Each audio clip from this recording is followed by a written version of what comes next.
Latt, who will also shed light on Myanmar's perspective of metabolic syndrome. Today's academic activity is hybrid symposium, with participants attending in person and also those joining virtually.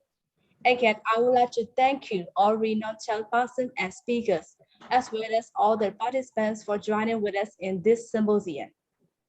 Now, I will briefly mention the agenda for today's events. Firstly, the welcome speech was delivered by our country head, Mr. Rammus Subramanian, then followed by Dr. Hardik Gandhi, Medical Affairs for EMB, who will introduce the chairperson to the audience. Then, our chairperson, Professor Khin Maung, will deliver the introductory speech and conduct the academic session. Our first speaker is Professor Iturbide, who will share obesity and metabolic syndrome, challenges and challenges from Myanmar's perspective. And then our international speaker, Dr. Adriana Beltran from Mexico, will discuss behavior and pharmacological management of obesity and my clinical experience with Orlistat and Resveratrol. After the academic session, a brief presentation of the project section up by Methodist Therapy Manager from Zydus. Her presentation will follow by questions and answer session. Last but not the least, also thanks to all the renowned chairpersons, speakers, and all the attendees and participants by Dr. Nishu Ang, who is the medical division head from Zydus. After the photo dance, the event ends with the conclusion. But we also request all the attendees to join with us in the photo session after the academic activity. As an incident one, I would like to call over our country head, Mr. Rammus Subramanian, to deliver his welcome speech.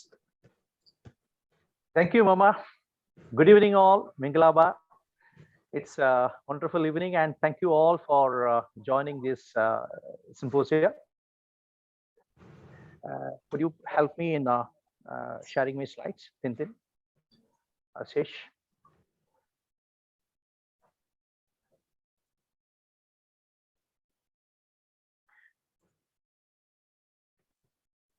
So this is the first time we are holding event both, hybrid and online. Tintin, we are doing? Yeah.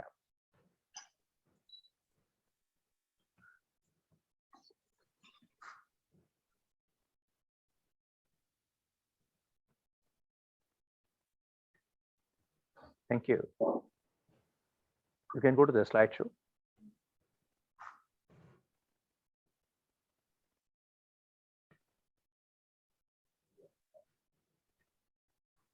So welcome all for this wonderful symposia, Management of Obesity and Metabolic Syndrome, what is new. And as Mama Mumia said, we are really blessed to have none other than as a chairperson, Professor Khin Maung, just the very rich experience both in research and clinically. I'm sure we are going to hear about him more through introduction of Dr. Gandhi. And I warmly welcome our Professor Tint, again with a lot of research and clinical experience. And our wholehearted welcome to our guest speaker from Mexico, Dr. Adriana. Welcome to Myanmar. And we are really moved with your accepting our request and sharing your experience. I mean, this is one of the kind we are going to talk about, today's discussion. Could you please go for the slideshow? I'm not, okay. Next slide.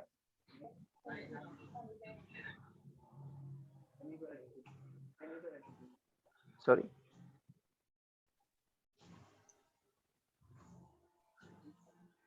I think some problem. Could you please make me host like?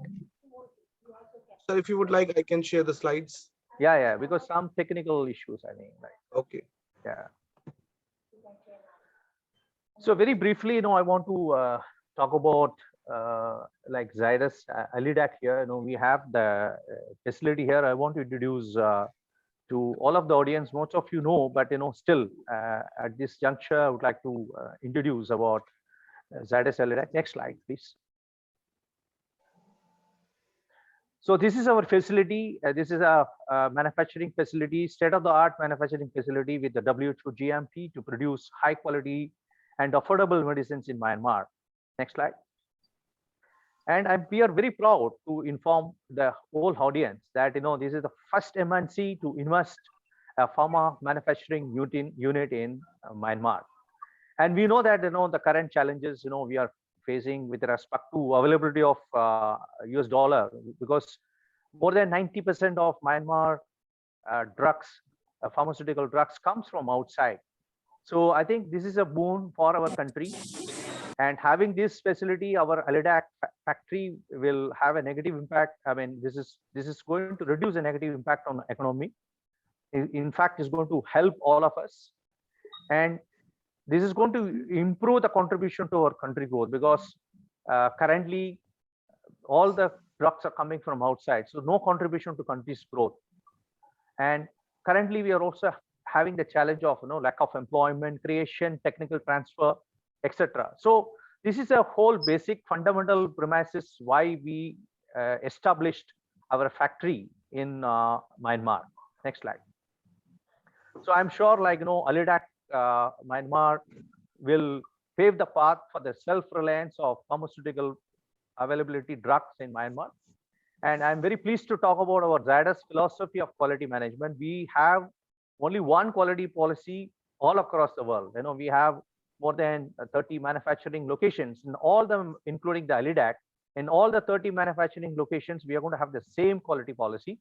Zydus is committed to develop, manufacture, distribute products that meet the highest standards of quality at both national, international levels. Zydus complies with current good manufacturing practices in all its products and services. Zydus' ongoing endeavor is to improve quality, thereby adding value to the products and enhancing customer satisfaction.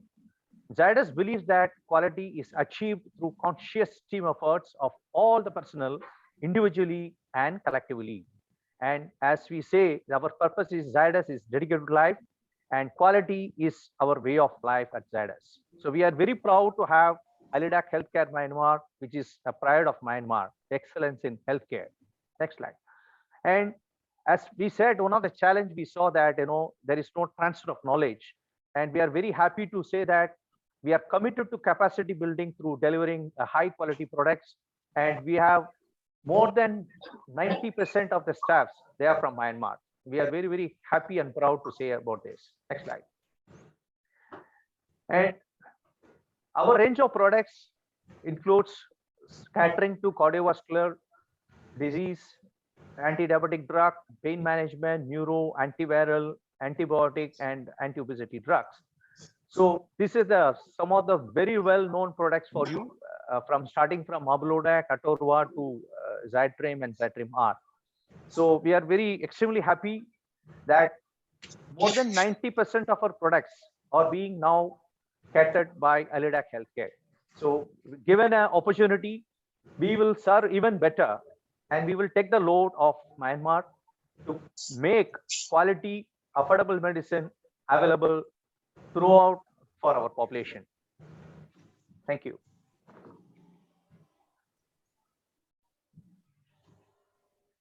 And thank you, Mr. Yang, for your speech. Now may I invite Dr. Hardik Gandhi to introduce the chairperson to the audience. Thank you, Mama. My name is Hardik Gandhi, and I represent Medical Affairs for Zydus. It is indeed an honor for me to introduce the chairperson. Of course, Professor Khin Maung does not need any introduction for the audience, but I take this honor in welcoming you, sir. Professor Khin Maung, who has graciously agreed to chair this event. He is the honorary professor at the Department of Hepatology, UM1, Yangon. Is also a fellow of the Royal College of Physicians and director of the Yangon GI and Liver Center. Professor Khin Maung contributed to research which supported the development of plasma-derived hepatitis B vaccine in collaboration with WHO. And I'm happy to state that he has 33 national and international peer-reviewed publications to his credit. Once again, sir, it is a huge honor for us to have you as chair for this symposium, and we hope to have a very engaging session with your leadership. Thank you. Thank you, Dr. Hardik, for introducing the chairperson. Now, may I request Professor Khin to deliver opening speech and carry on with the symposium. First of all, thank you very much, Hardik, for your kind introduction. Today, I'm very pleased and honored to have a chance to chair the sessions of the two speakers, the very famous speakers, Professor Tint and Dr. Adriana. As we have, Mr. Ram has introduced, today's symposium is on the management of obesity and meds, what's new. So I will make an introduction on the subject. Next, please. Next slide, please.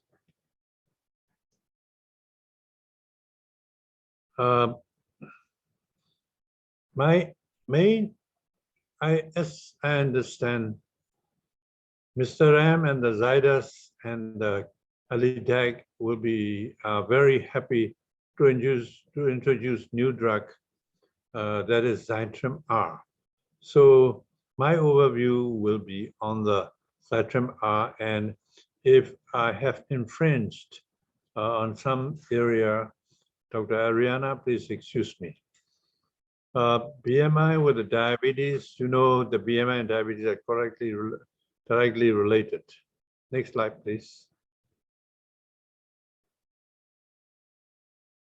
Next slide, please. Diabetes, BMI is related to the hypertension, diabetes, and everything. Next slide, please.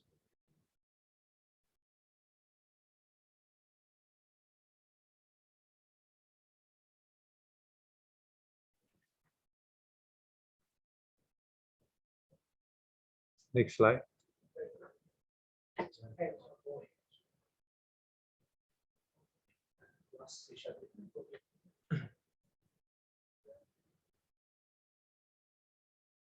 Up, previous one.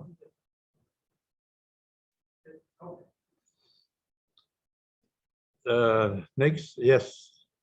Today I will overview the treatment of overweight and obesity and Myanmar experience. These are the American NIH guideline for the treatment of obesity, healthy eating plan and regular physical activity, which is not possible. For your information, Adriana, the 80% of the people are living in the villages where there's no electricity, no safe water supply.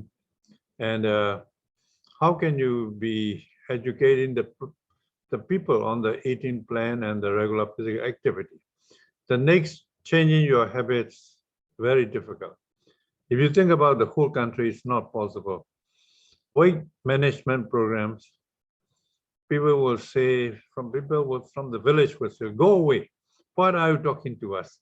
We're trying to have a meal day to day. And weight loss devices, unheard of. Bariatric surgery, not possible. Special diets, including intermittent fasting, these are also not applicable for the whole country. So weight loss medicines are the only available and practical program for the treatment of overweight. Next. The treatment of obesity, lifestyle intervention, in all aspects, dietary therapy, increased physical activity, behavioral therapy, you need to consider pharmacotherapy is entirely essential. Next. These are the current FDA-approved weight loss medicines. I'll come to later as well. Next.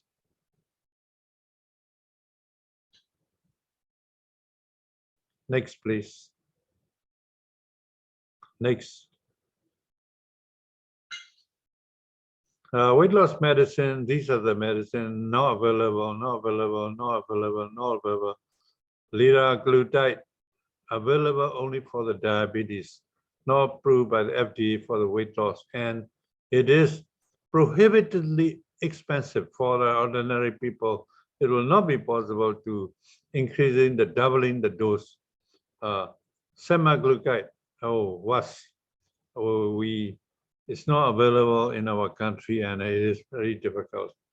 So we are left with the Orlistat, the only drug left for the weight reduction is Orlistat. Now, because of the Zydus-Alidac, we now have Zydtram R, easy way for weight loss. Next. Weight loss medicine, Orlistat, is the only FDA approved was the only FDA approved medicine in Myanmar for many years. I have introduced means given a talk on the Orlistat about 10 years back with the Zydtram, and the room was busted. We don't have no place to sit. Now I'm facing again with the Zydtram R. Next. Zydtram R, Zydtram to Zydtram R. Zydus-Alidac made a great step in the treatment of obesity from Zydtram to Zydtram R. And many medical representatives, they came to me and they tried to propose Zydtram R, but they don't really know what is Zydtram R. Next.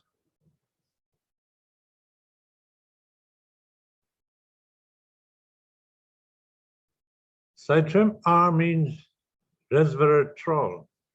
It is a polyphenol found in the skin of the grapes, and this is a molecular pattern.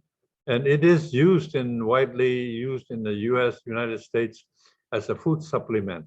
But it is very good for the weight reduction. It is very safe, naturally acquired, and the idea came to the scientists that if we combine resveratrol with the Orlistat, what will happen?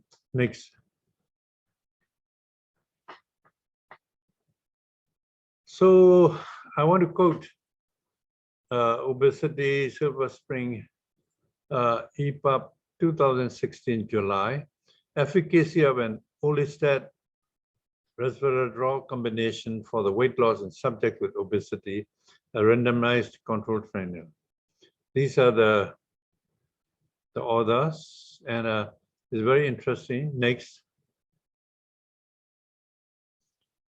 They did studied in about 161 participants, 84 completed, and the conclusion is that Orlistat and resveratrol combination was the most effective weight loss treatment.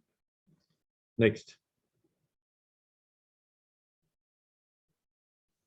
So, to conclude my overview introduction, Zydtram R is nothing but Zydtram plus resveratrol or Orlistat plus resveratrol, 120 milligram plus 100 milligram. One step forward by these Cadilla and the Zydus-Alidac and the Alidac. One step forward from, they are not just sitting and complacent with the Zydtram Orlistat. So they try to experiment with the Zydtram plus resveratrol. It's a polyphenol, it is very safe, and Zydtram R is now approved by the Myanmar FDA. So with this introduction, I wanted to conclude, and let's hear about what Dr. Adriana, what Dr. Professor Tint is going to give us, the epidemiology of the obesity in Myanmar, metabolic syndrome, and Dr. Adriana's experience in Myanmar. So my experience with the weight loss management in Myanmar is we are left with the drug. As I have told you in the earlier stages, it is not possible those westernized idea of a peer group exercise, and behavioral therapy. These are not possible.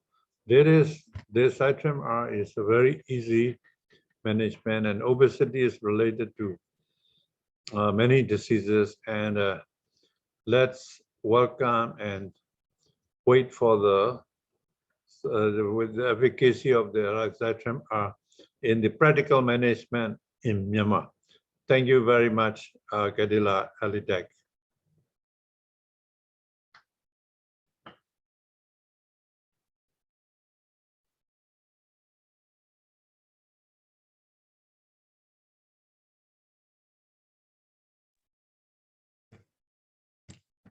So may I invite Professor Latt to deliver the speech. Thank you.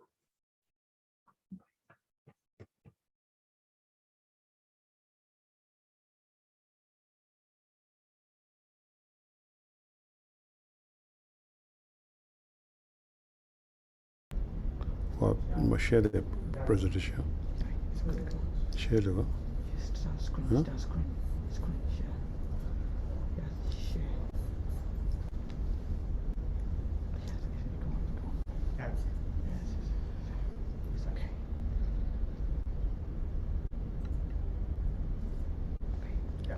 Yeah, thank you, Mama Munya. I'm Dr. Tint, President of Myanmar Diabetes Association, and it is a great honor to be invited to this symposium.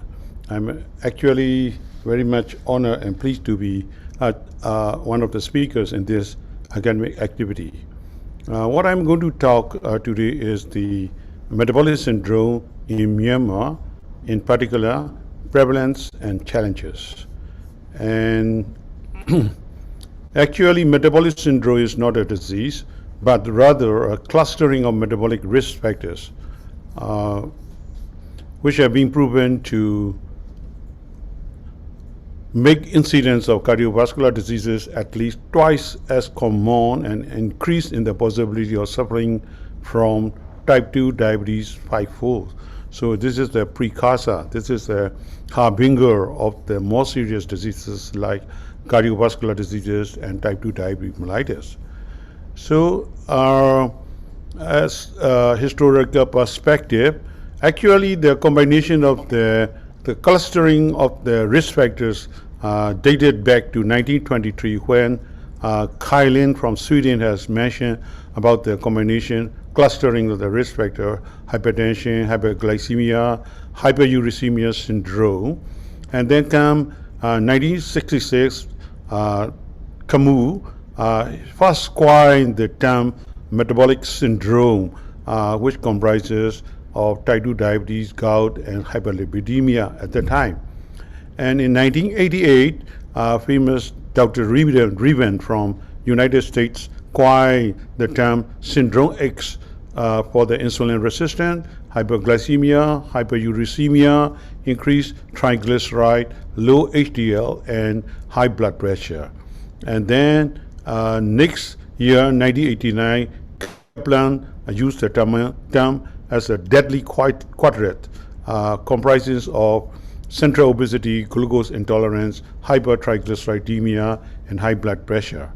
And Paul Zimmet from Australia also used syndrome X plus. So in addition to the syndrome X mentioned by Dr. Reven, he added up central obesity, hyperuricemia, physical inactivity, and aging to the syndrome. That's why he gave the name syndrome X plus. And 1991, DiFronzo and Ferrani used the word, the terminology, insulin resistance syndrome. And then the name of the metabolic syndrome and the widespread common use of metabolic syndrome have been started with the introduction of the WHO, World Health Organization, in 1999. In 1999, there are diagnostic criteria for metabolic syndrome. And WHO expert group proposed that for the diagnosis of metabolic syndrome, insulin resistance is the sine qua non. It is an essential component, and with the presence of in the presence of insulin resistance, and there must be two other risk factor present in the person, namely body weight, more than waist ratio, and the lipids, triglyceride more than 150, and HDL less than 35 in men and 39 in women, and blood pressure more than 140/90 millimeter mercury, and glucose dyslipidemia in terms of IgD, either IgD or IFG or type 2 diabetes, and other parameter as microalbuminuria. And a year later, a group of insulin resistant study of the group from European group proposed the E-grade classification, and then in the year 2001, ETP3 introduced the metabolic syndrome criteria, and then 2 years later, 2003, American Association for the American College of Endocrinology also proposed the new criteria. However, worldwide consensus diagnosis for the metabolic syndrome was put forward by the expert group from the International Diabetes Federation in 2005, and in which IDF worldwide consensus criteria, the essential component, essential requirement is the central obesity as measured by increased waist circumferences. And in addition to that, there must be at least two other criteria, namely raised hypertriglyceridemia or low HDL cholesterol or raised blood pressure. Here, particularly, more than systolic 130 and diastolic more than 85. And also diabetes more than, or dysglycemia more than 100 milligram per deciliter. So with that IDF criteria, we have in these IDF criteria, for the measurement of the waist circumference, in contrast to the waist circumference put forward by ETB3, they have specifically mentioned the waist circumference for population specific. For Asian country, for example, the waist circumference more than 90 centimeter in men and more than 80 centimeter in women are regarded as central obesity.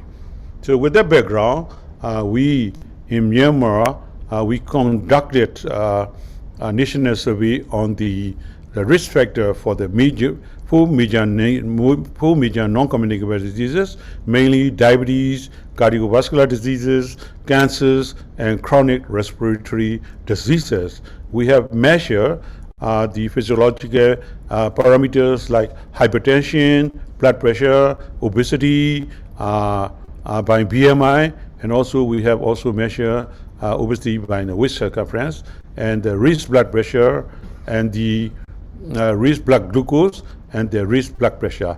As behavioral factors, we have measured low fruit vegetables consumption, physical inactivity, and the harmful use of alcohol and tobacco use.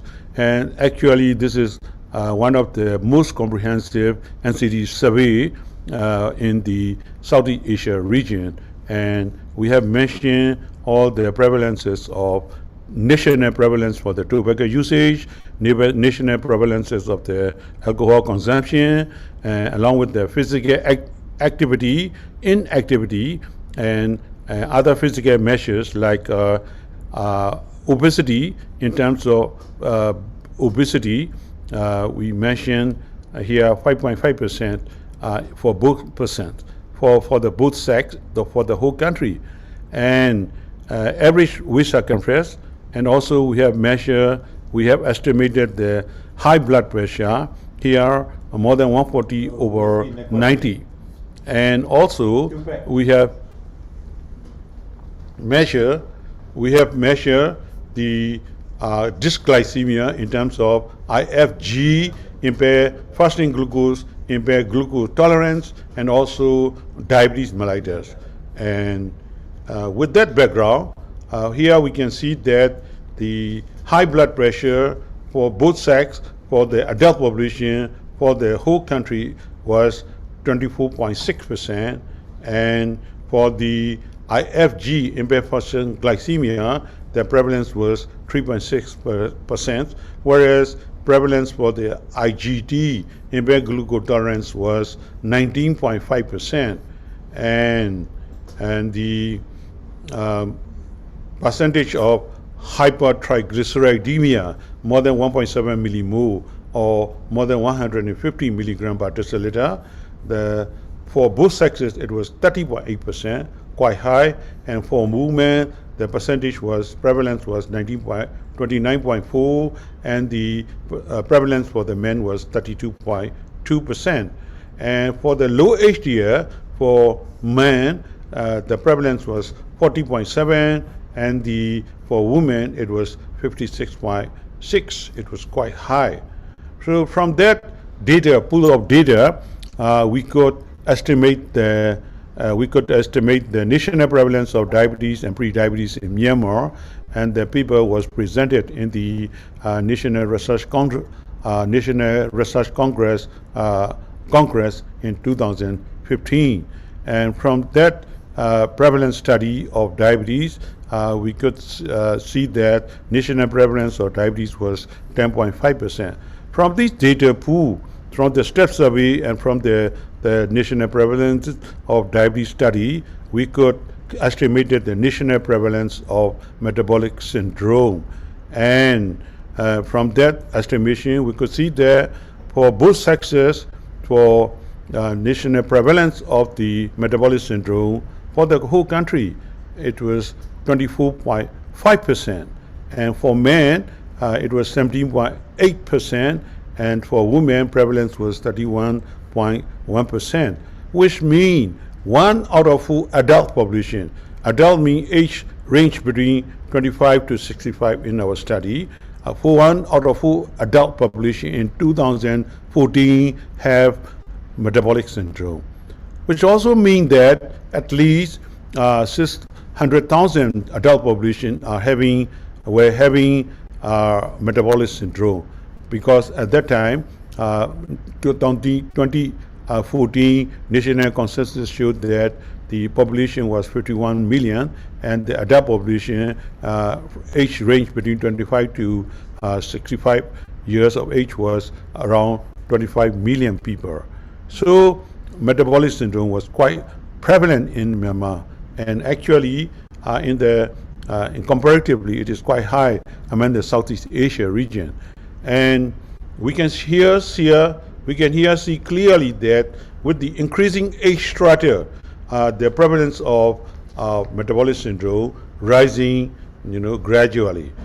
From 25 to 34 years age, its prevalence was 11.3%, whereas the age 35 to 44 year prevalence was 25%, and 45 to 54 years, 33.4%, culminating in the oldest age group, 55 to 64, with a prevalence of 37%. When we disaggregate the sex data, women in general have a higher metabolic rate, and both age group, both sex group, gender group show increasing prevalence with the increasing age again. And there was another publication on the prevalence of metabolic syndrome and its risk factor and associated lifestyle in Myanmar adult people, based on the community-based cross-sectional study. Actually, the study was already published internally. It is published from the Nursing Institute, and the study size was small. It studied only the population size of only 302 people, and they reported the prevalence of metabolic syndrome as 29.1%. And so before I go on to the challenges of metabolic syndrome for Myanmar, let me briefly mention about the outline of management. The outline of management actually is based on the individual management of individual risk factor, namely management for obesity, hypertension, dysglycemia, either IFG or IGD or diabetes itself, or management of high triglyceride, as well as management of low HDL. All these 5 management actually based on lifestyle modification in terms of healthy diet and the physical activity, as Professor Maung has outlined already in his introductory speech. The lifestyle modification with the management of individual risk factor should be implemented, should be provided, should be given to the individual patient having these risk factor and metabolic syndrome.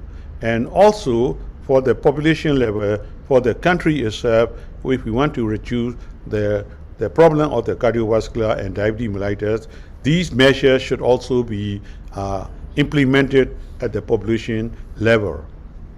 So with that, for the management of obesity, our goal should be reduction of body weight from 7 to 10% from the baseline body weight within 6 to 12 months.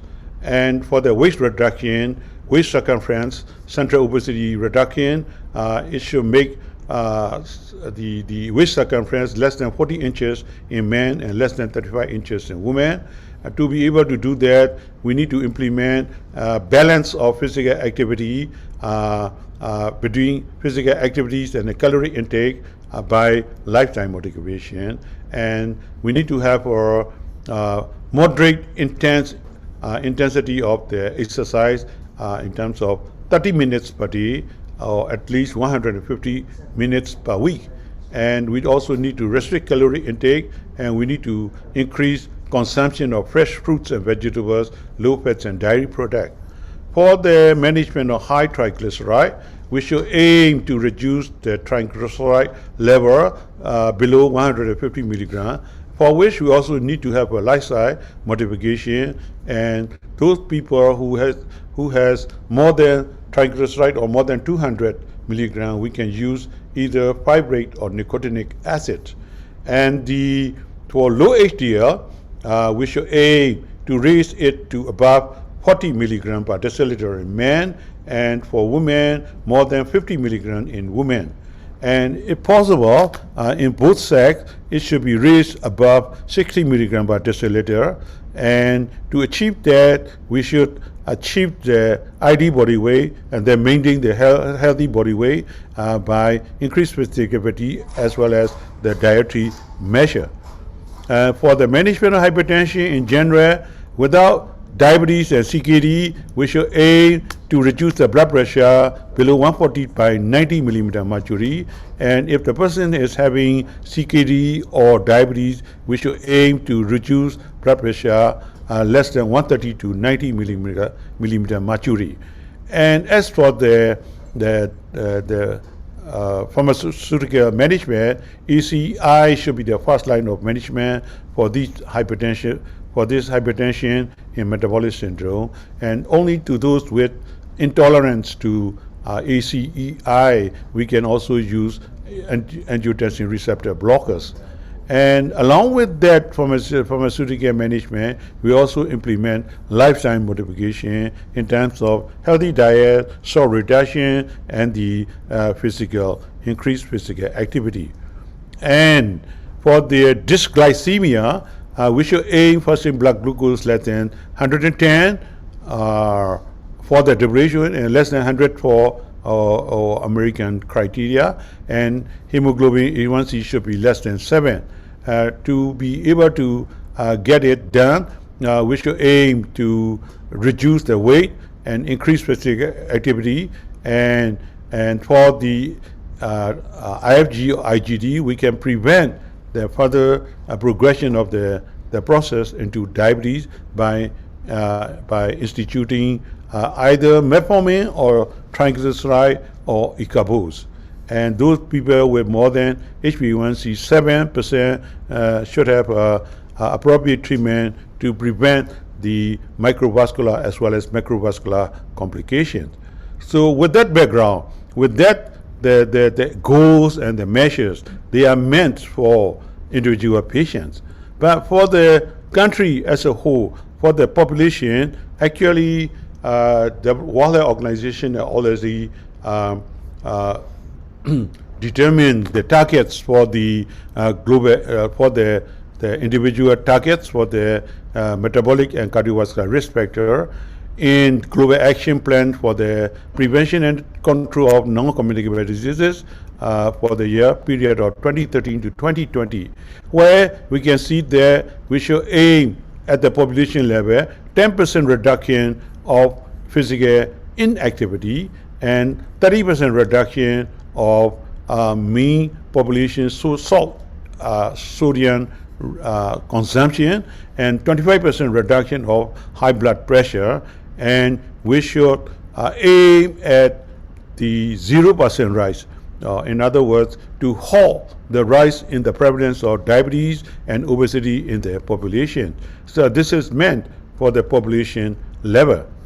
So to be able to do this there, we have a lot of challenges, and actually World Health Organization from the European region has identified at least 15 areas where we have a great challenges in implementing these measures.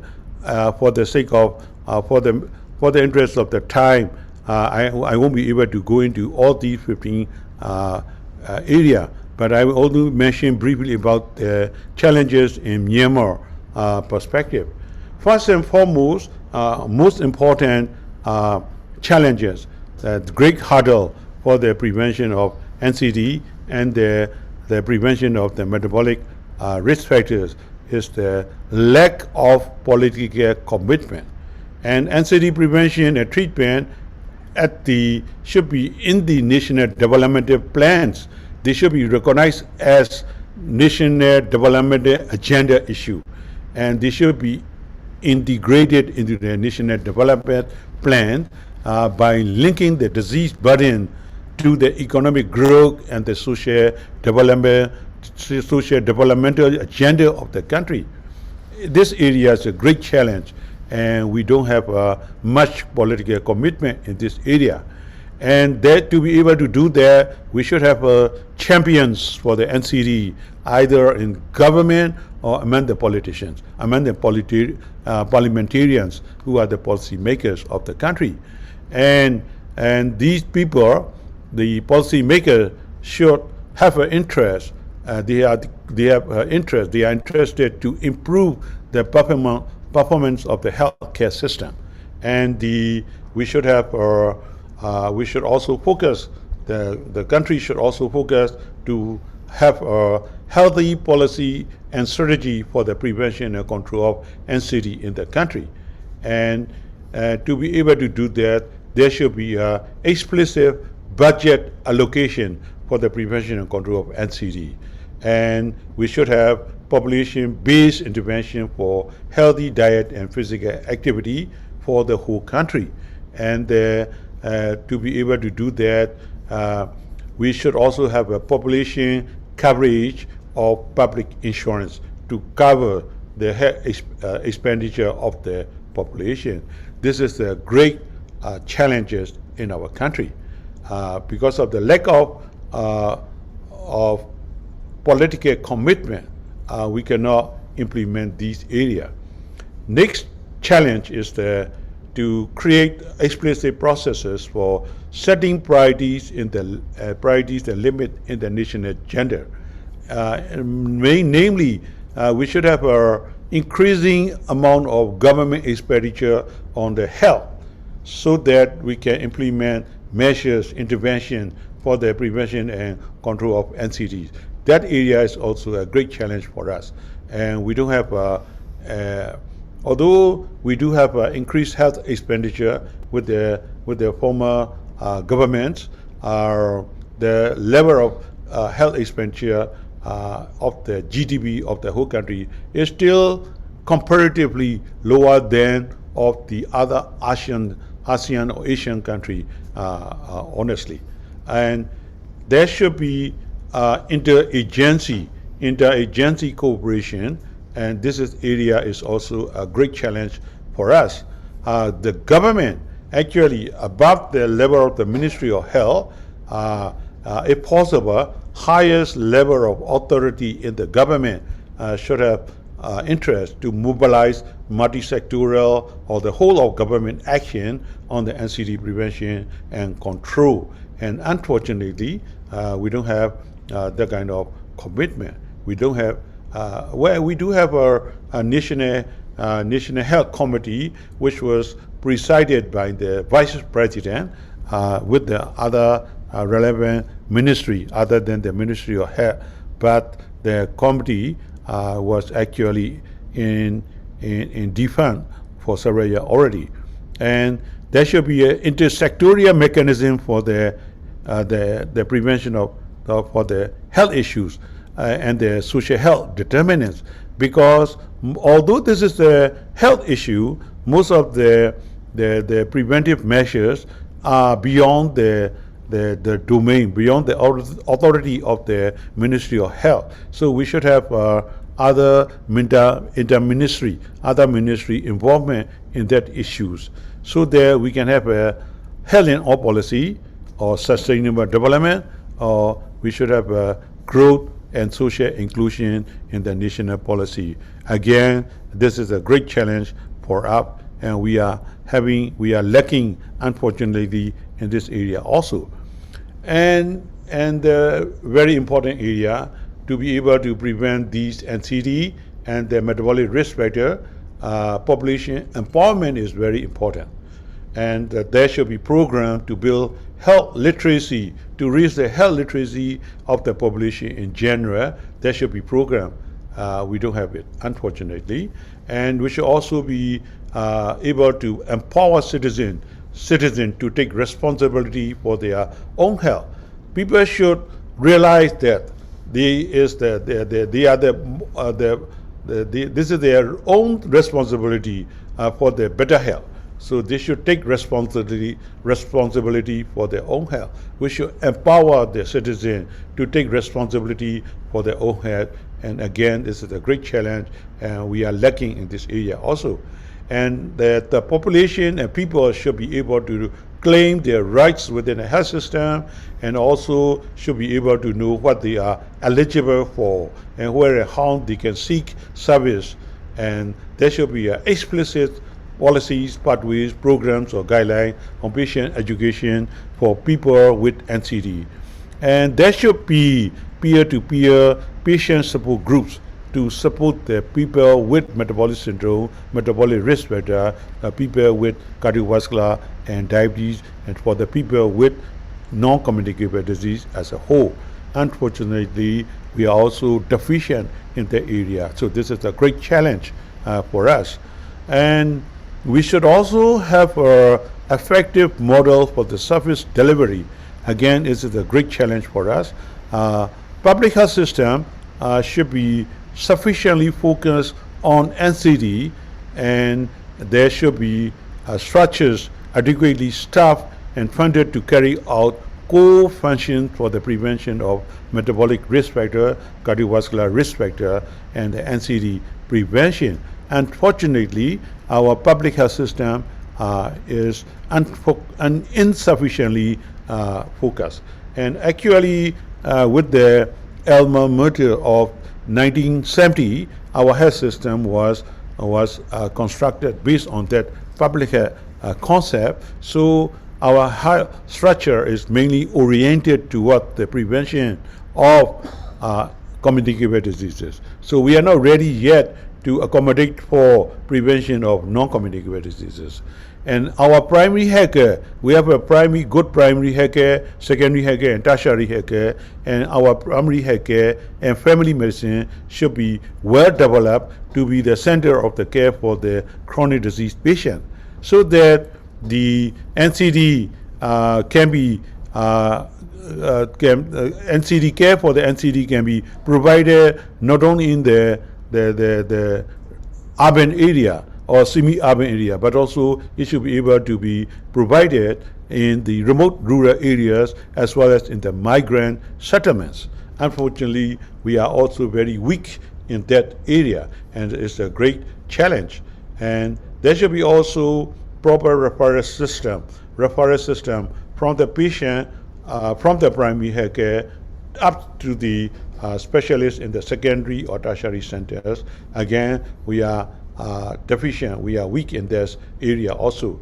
And our primary health care system should be a hub for the NCD care so that it can provide patient education, ensuring coordination with specialists, making effective referrals to hospital, making connection to social services.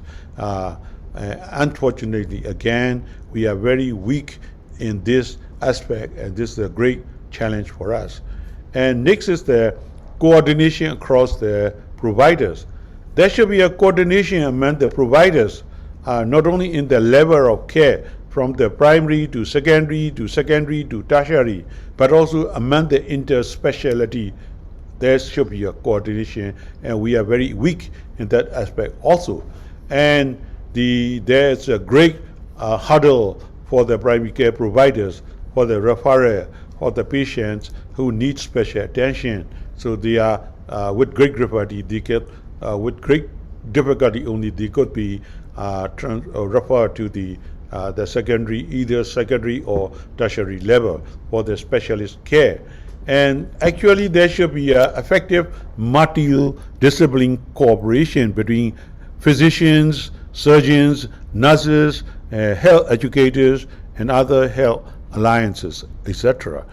Unfortunately, here we have a vertical program for the prevention of cardiovascular diseases and for management of cardiovascular disease, vertical program for prevention of diabetes, for vertical program for nutrition. All the preventive programs and the management, they are in the vertical mode, so that there is no, actually virtually no integration at the horizontal level. So our approach is now silos approach. So it should be, we should reform that approach also. This is a great challenge for us. And another great challenge is the integrating the evidence into the practice.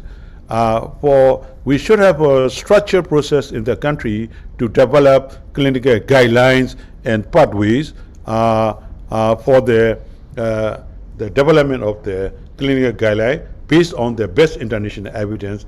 And actually we are very weak in that aspect. And not only developing, but also we should have a system for disseminating the new guideline to the wider perspective, to the providers all over the country. And there should be an incorporation of new guidelines into the health professional education and continuing education. It's a great challenge for us. For human resources, of course, not only in the primary health care level, even in the Ministry of Health itself has a problem in the capacity within the Ministry of Health for the assessment of population health needs, health planning, needs assessment, monitoring, and priority setting for the NCD. And health information system also weak in monitoring and evaluating NCD risk factors, services, and outcome. And there is a weak system for the training and production of the skilled personnel. We don't have the required skill mix in the healthcare provision. And we should also have improved access to quality of medicine for NCD, availability of the medicine for the key NCD, and the quality assurance for the medicine. And we should have supply and prescription of medicine for NCD should reflect appropriate evidence-based standards. Here, what is happening is prescriber prescribe all the medication, whether it is evidence-based or whether it is not evidence-based. So unnecessarily adding the burden, adding the cost to the health care of the people. And outpatient medicine, they are bought by out of own pocket money. There's no comprehensive insurance coverage for the country, and the affordable price and the monitoring and regulation for the pharmaceutical prices, the margin. Also, we don't have the regulatory body in this aspect also.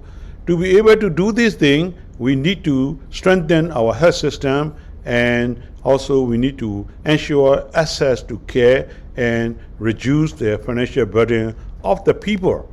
For the strengthening and the reform of the health system, we should reform in all six bleeding blocks, namely leadership, governance, financing of the health system, access to the essential medicine, health information system, health workforce, and service, so that our service delivery have a wider access, wider coverage with the provision of the quality and safety services. And so that we can have, as a goal, we can have improved output, improve health outcomes of the population, and we could have a responsiveness of the health system to the people's need, and we should have a better social and financial risk protection, and we should have improved efficacy. So all these levels we are weak, and these are the great burden. Just to mention a few commitments, as one of the United Nations developed nation country, our government has committed to implement to achieve sustainable SDG, sustainable goal by 2030. And among the SDG goal, health is concerned with target 3, and even among the target 3, target 3.4 is mainly concerned with reduction of the mortality from NCD and promote mental health. It is mentioned, it is committed. However, implementation, the weakest is in the implementation level. Before we start the Sustainable Development Goal, we have measured the starting point, Myanmar starting point. Here we can see that mortality rate attributed to cardiovascular diseases, cancer, diabetes, chronic respiratory diseases in year 2012, 47.3%. We are among the ASEAN countries, we are the highest burden as compared to the other Southeast Asia and the global. You can see here. And the great burden is the health expenditure. Myanmar has the highest out-of-pocket spending, making a burden, making a great hurdle for the prevention of these metabolic risk factors. Here we can see we have the percentage prevalence of out of own pocket money, 74%, which means out of the 100%, we are using our own money, 74%. Out of own pocket money rate was 74%. We are the highest country with the rate of OOP in there. So this is a great hurdle, and this is a great challenge for us. With that, for the sake of time saving, I would like to end here. I would like to thank Zydus-Alidac for inviting me to join in the symposium, and also thank Professor Kamawin for taking a chair for this session, and also Dr. Adriana from Mexico to join with me here in this symposium. And the audience, I would like to thank for your kind attention and patience to listen to my presentation. Thank you very much.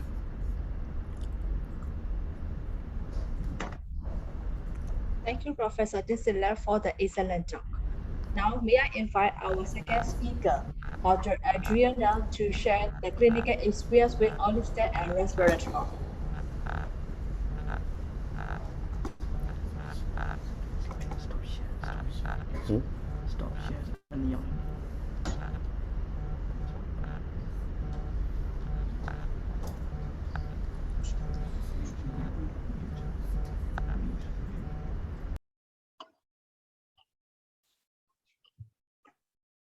Hello.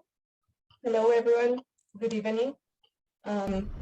Good morning for me from Mexico City. I'm going to share my screen. Yeah, good evening here. Exactly. It's 9 a.m. for me, 9:30, almost. Okay, so my name is Adriana Iturbide. I'm from Mexico City, and they have been very kind presenting me. I'm a specialist in psychiatry, and I have a specialty in clinical nutrition too. I do cognitive behavioral psychotherapy, and I have a master's degree in clinical nutrition. So I'm gonna talk about behavioral and pharmacological management of obesity and my experience with Orlistat and Resveratrol. So the outline of my presentation is here. First, we're going to talk about the current challenges in obesity management. Then we're going to talk about weight stigma as a deterrent to optimal behavior, behavioral modifications for optimal weight management. Beyond behavioral modifications, the use of Orlistat and the need for combination therapy, the role of resveratrol in weight management, clinical data in Orlistat and resveratrol combination, and my personal experience with this combination.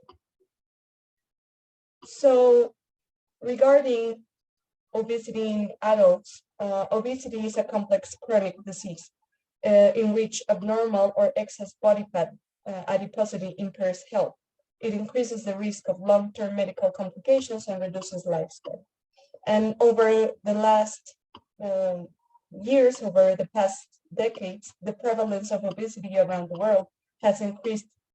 So it has become a major public health issue because it increases health costs and negatively affects physical and psychological health. Obesity is caused by the complex interlay of genetic, metabolic, behavioral, and environmental factors.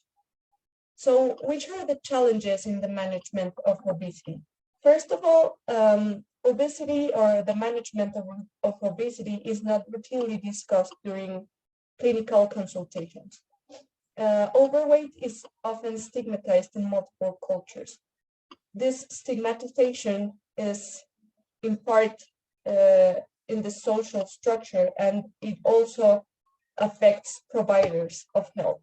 So providers often view obese patients as lazy, weak-willed, and non-compliant. And patients perceive these biases and they delay or avoid seeking care. Weight bias in healthcare settings can reduce the quality of care. And the key to reducing weight bias, stigma, and discrimination in healthcare setting is to providers to be aware of their own attitudes and behaviors towards individuals living with obesity. So here in Mexico this week, there was something really awful that happened. There's this influencer that her name in Instagram is the fashionista. It's like fat and fashionista combined, and she did this interview for a podcast where she speaks about body positivity and her experience being an influencer and stuff. And a Facebook group of doctors that's called Doctors Supporting Doctors. It's a female group on Facebook. They took parts of this interview and they made really discriminatory and very aggressive comments about this woman. These comments got leaked and the woman saw these comments, and then she commented about them in her Instagram page. And it was really awful because the comments were like, oh, she's awful, she's so fat, how can she be saying that she can be body positive, she's unhealthy, she's wrong, she's lazy, and stuff.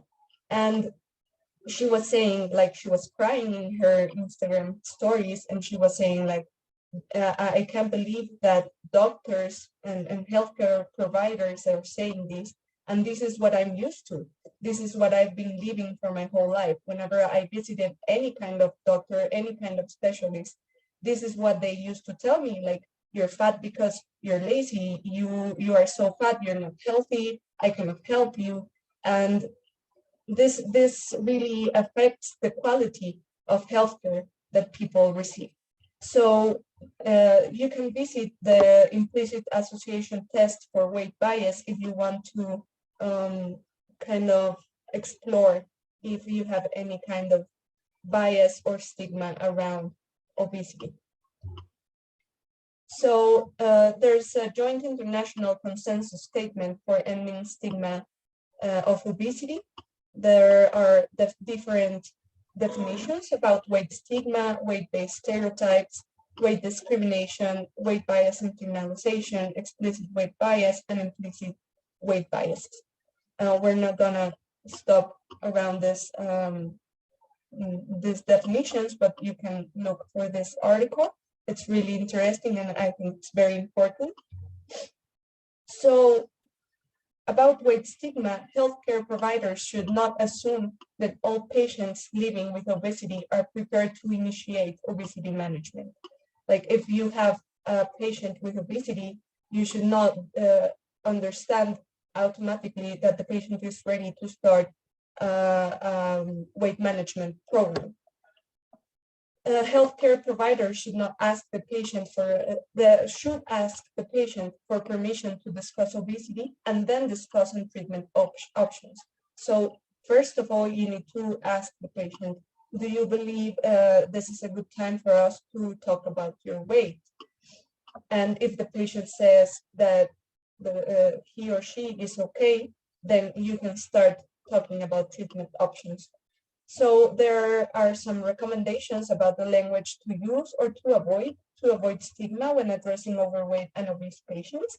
The language that we can use is overweight, increased BMI, unhealthy weight, healthier weight, eating habits, and physical activity.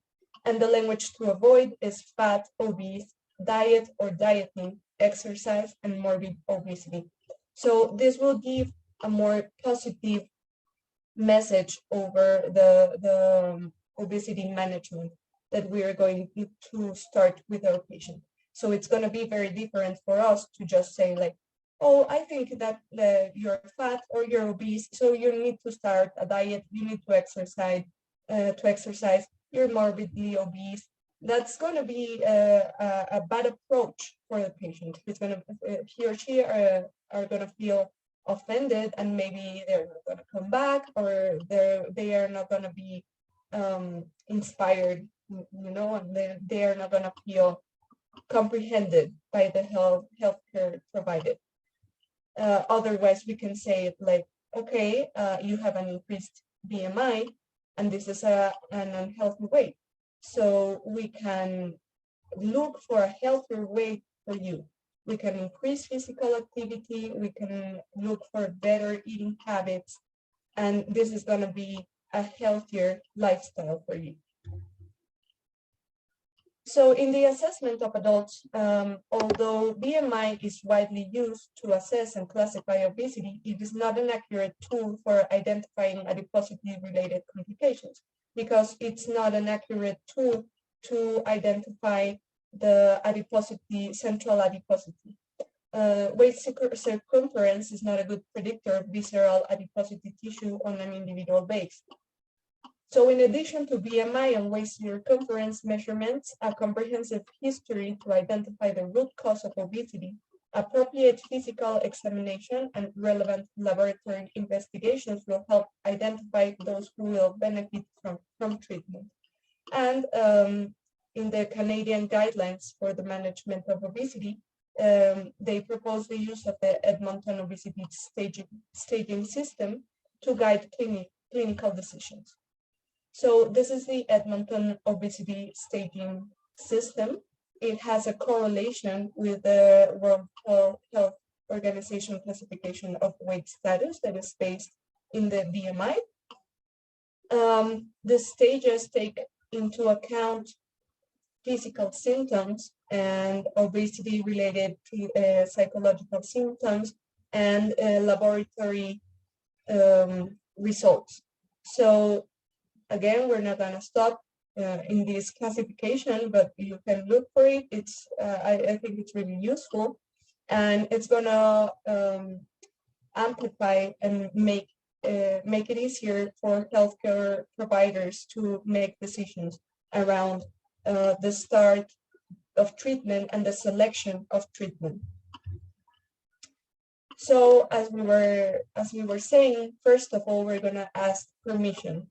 So here's an example. Would it be all right if we discuss your weight? Asking permission will show compassion and empathy, and it will build in patient-provider trust.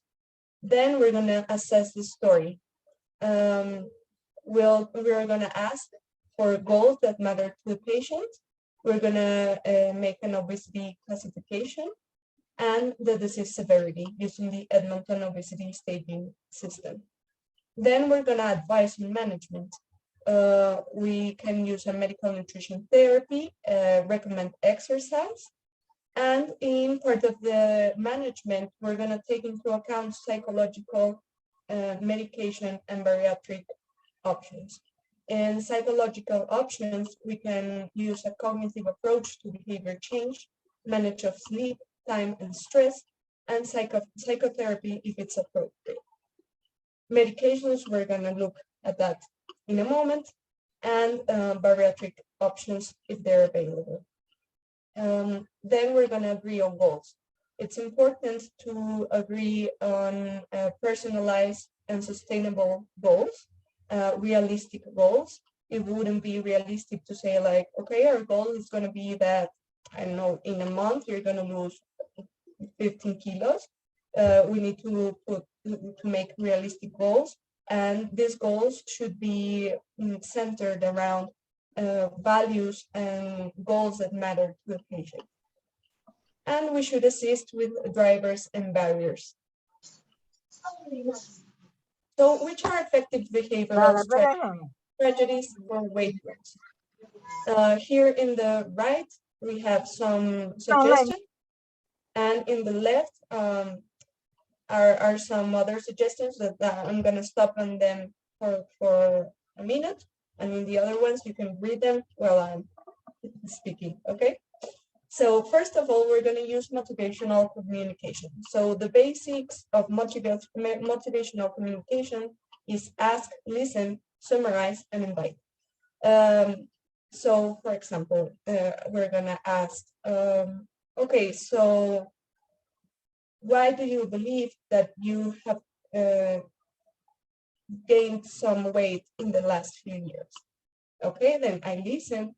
And I don't know, for example, the person could say like, well, I believe that I've been really stressed because of the economy in my family. And when I feel stressed, I eat a lot and I haven't been sleeping. Okay, so you listen to that and then you summarize. Okay, I understand that you've been having a lot of stress lately and you're not sleeping well. So what do you think about us managing that? We can maybe find a way for you to reduce the stress and find a way to make yourself a better sleeping plan or sleeping habits. We should manage expectations. We should encourage a shift from weight loss expectations to satisfaction with the gains. So it is we are going to have better results if our expectations are shifted from, okay, so the goal for us is for you to lose 10 pounds or 10 kilos, or our goal for you is to weigh 70 kilograms. To say, okay, our goal is for you to feel healthier with the weight loss, and for you to feel more energy to play with your kids, feel more energy and feel more comfortable to play with your grandkids, for example. We should encourage value-oriented behavior. So values are going to be personal beliefs on what makes life worthwhile. So we should help comparing situational behavioral choices to values directions. So for example, okay, which values or which beliefs are important for you? Well, for example, it would be important for me to be with my kids or to be able to play with my kids. Okay, so to play with your kids, you should be healthy or healthier. Do you believe that if you keep on with this behavior of eating a lot of fat foods, or if you keep on eating a whole pizza, you know, do you believe that this behavior gets you closer or it shifts you away from your values. We should educate about permission thoughts and restraint thoughts. So permission thoughts would be like, well, today I had a really bad day, so today I have permission to have this food that is not part of my dieting plan. Today I'm really sad, so today I'm gonna give myself permission to eat this whole bowl of ice cream, for example. So to educate about this, we can make self-monitoring of thoughts. So, okay, you're gonna write down what kind of thoughts you have around your eating habits. Like when you want to eat this kind of foods, write down what you think. And we're gonna review that when you come to your next consultation. We should encourage awareness of wanting. It's part of the same thing that I was saying, like, okay, I want this. I know this is not healthy for me, but I want this. So what this wanting causes on you, wanting causes anxiety, causes anger because you cannot have it. What does that cause? So we should make people aware of this emotion of wanting, so we can interfere with this behavior and this connection between the thought, the emotion, and the behavior. And we should review and manage issues such as stress, fatigue, depression, and anxiety. So there are some behavioral modifications that can be adapted at home. They are really easy modifications that we can recommend to our patients. First of all, we should encourage household rules to limit consumption of excess calories. This is really important to include the family in the modifications and lifestyle modifications. So if one member in the family is going to start lifestyle modifications or is going to start a nutritional plan or a diet, we should speak to the family or encourage the family to participate. So it wouldn't be easy for the patient to try to follow a dieting plan while the whole family keeps on consuming the foods that they used to consume, like excess calorie food. So we should encourage the setting of rules in the household to not buying excess calorie foods, not preparing foods with excess oils or excess sugars, for example. We should remove less healthy foods from the home. So, for example, if we have a lot of unhealthy snacks around the house, we should remove them and add healthy snacks or healthy foods in the house. So whenever I have a craving or I want to consume something, we have healthier options. We should limit mindless snacking. It has something to do with what I just said. We should restrict TV and video game time, especially eating around the TV or eating while we are playing video games or while we are using the cell phone, because our attention is shifted from the time while we are eating. So we're not going to be so receptive about our satiety. So we should encourage that. We should address family views on weight. Maybe our patient is willing to start healthier lifestyle, a healthier diet, but maybe the family around our patient says, for example, well, being overweight is not that bad. Being overweight is healthy. That's really common in Mexico, for example, especially for children or for kids. It's like, oh, well, your kid is so chubby, that means he's super healthy, no? So we should address that views, or we should address the biases that are in the family. If the family is being super harsh with our patient, we should address that. For example, if they are saying like, well, you're fat because you're super lazy, you're fat because you're sick, because you're wrong. We should address that and try to find some compassion and encouragement from family too. We should encourage stress management through breathing exercises, progressive muscle relaxation, and meditation. And that will help the management of stress, shifting away from eating to manage stress. So is diet and exercise the only appropriate therapies for obesity? Definitely not. So the international joint consensus in 2020 said that media portrays of diet and exercise as the only appropriate therapies for obesity are scientifically inaccurate and may deter patients from pursuing additional evidence-based interventions. So just like in hypertension, dyslipidemia, or any other clinical conditions, obese patients have equal rights to receive medical therapy. So pharmacotherapy augments the magnitude of weight loss beyond that which health behavior changes can achieve alone, and is important in the prevention of weight regain. So which are the pharmacological options? We already saw them in past presentations, but Orlistat is the only medication that does not act centrally and is not so expensive. Here in Mexico, liraglutide is super expensive too, so it's not an option for everyone. Orlistat is approved for long-term use in the management of obesity in the US and the United Nations, the United Nations.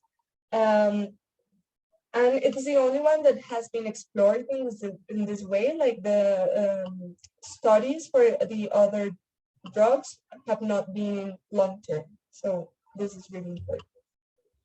So the most used are Orlistat, liraglutide, and naltrexone with bupropion. So here are the main differences.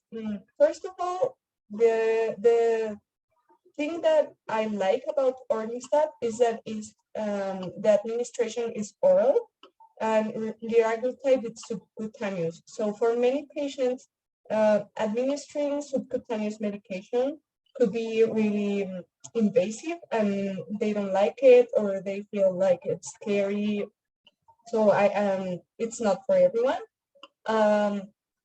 Regarding percentage of weight loss at 1 year, Orlistat has 2.9%, liraglutide 5.4%, and naltrexone bupropion 4.8%. And the percentage of patients achieving more than 5% weight loss in 1 year is pretty similar between the three drugs. And the percentage of patients achieving more than 10% weight loss and at 1 year is pretty similar between the three drugs. The main difference is cost, and that is really important. So Orlistat, the active ingredient in citrin, is a synthetic derivative of lymphatin isolated from soil bacterium. It was first approved in the UK in 1998, followed by that in the US and Canada in 1999. It is a potent and selective inhibitor of pancreatic lipase, so it will inhibit the breakdown of dietary triglycerides into absorbable free fatty acids. So it is the first anti-obesity agent that limits dietary fat absorption, and it will block the absorption of 25 to 30% of fat calories, which are excreted primarily in the feces, creating a caloric deficit. Its mechanism of action is unique and different from all other approved anti-obesity drugs. So its efficacy has been demonstrated in many studies. It has been shown to be significantly more effective than placebo in reducing weight. It has greater reductions in BMI than placebo. The weight regain was significantly reduced in patients in the treatment for 2 years. It had several metabolic parameters that are consistently improving, including HbA1c in patients with type 2 diabetes. It has led to 36% reduction in progression to diabetes. In patients with hypercholesterolemia, orlistat reduces total cholesterol and LDL levels. Blood pressure was consistently and significantly decreased from baseline after 7 and 12 months of treatment. And in patients diagnosed with metabolic syndrome, orlistat was significantly effective in reducing weight and BMI. Following 3-month therapy with orlistat, 43.5% of patients no longer met the criteria for metabolic syndrome. So the recommendations for the use of orlistat are that orlistat therapy is associated with significant adverse gastrointestinal effects, including oily spotting and stool, flatus with discharge, fecal urgency, and increased defecation. So this is the main reasons why people don't tolerate orlistat. So to increase tolerability, we should encourage patients to lower dietary fat intake, because as we just saw, orlistat is gonna impede or stop fat absorption and make it to and excrete it to feces. So if we lower dietary fat intake, then we're gonna lower this adverse effects. This is really important regarding behavioral interventions because many patients are gonna think, for example, well, I'm already taking this medication, so I can eat whatever I want. And this is absolutely wrong, and we should address these kinds of thoughts. If they do that, they're gonna feel awful and they're gonna leave the medication. Orlistat therapy interferes with the absorption of fat-soluble vitamins, and these vitamins are vitamin A, D, E, and K. So we should counsel to take a multivitamin at least 2 hours before or after taking orlistat.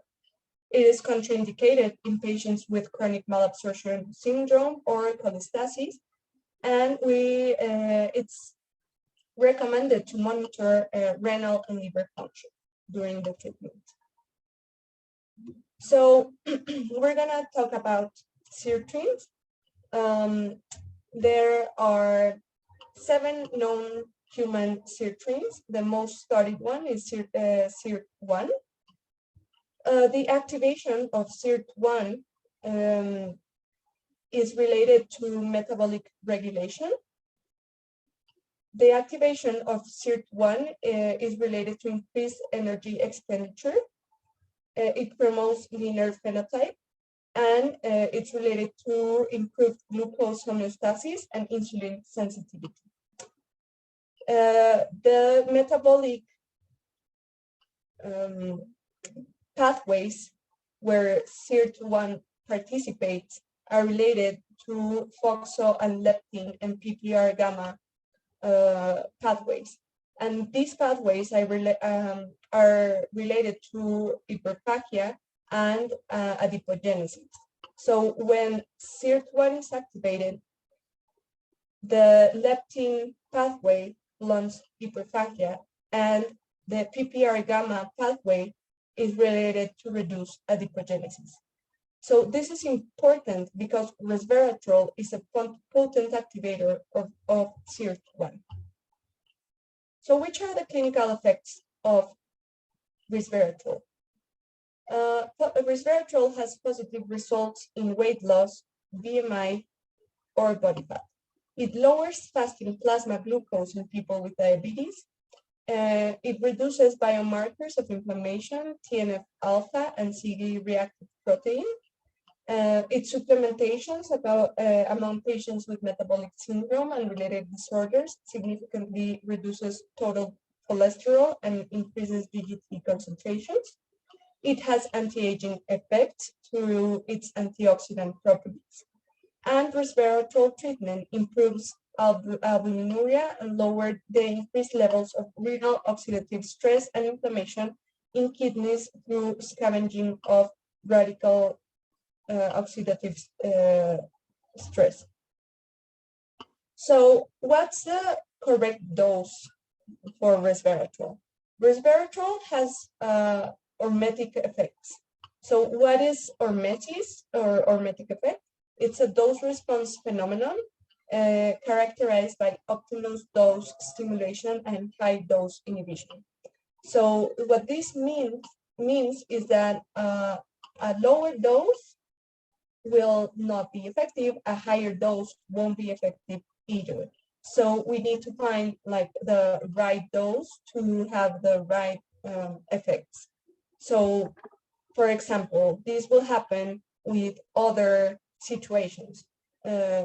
In exercise, it will have a positive health benefit, but in high intensity exercise in a single day, we're going to have muscle damage and a reduced immunity. So we have to find the hormetic effect of exercise. Like we shouldn't exercise so much, but we should exercise. For example, with stress, this happens too.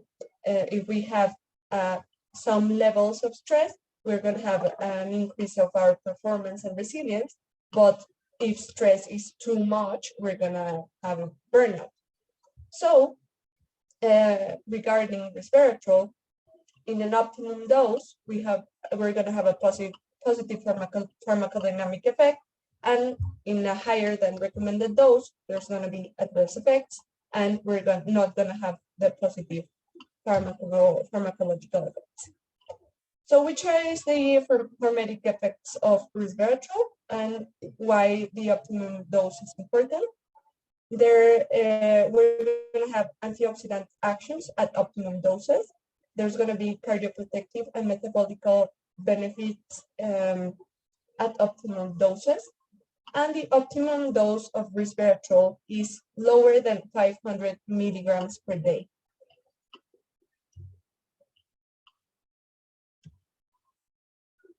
So here we have it, the significant reduction of body weight and BMI in trials using resveratrol at the dosage of lower than 500 milligrams per day. So the effects of resveratrol regarding body weight and BMI are similar to the effects of exercise. So resveratrol is going to increase muscle mass by 4%, and it's going to increase resting metabolic rate by 7.8%. It's going to increase fasting plasma glucose by 2.8 milligrams per deciliter, and it's going to increase it's going to increase triglycerides, which are the main component of free fatty acids. So which are the metabolic benefits of resveratrol that are relevant to obesity? That it can cause a reduction of 3 to 7 kilograms. It's going to cause weight reduction regarding cubic meters, and it's going to cause a reduction in centimeters in waist circumference. So it's going to have significant improvement in lipid profile and significant reduction in blood pressure too. So this is important for metabolic syndrome. For resveratrol, we're going to have different isomers, the cis and trans isomers.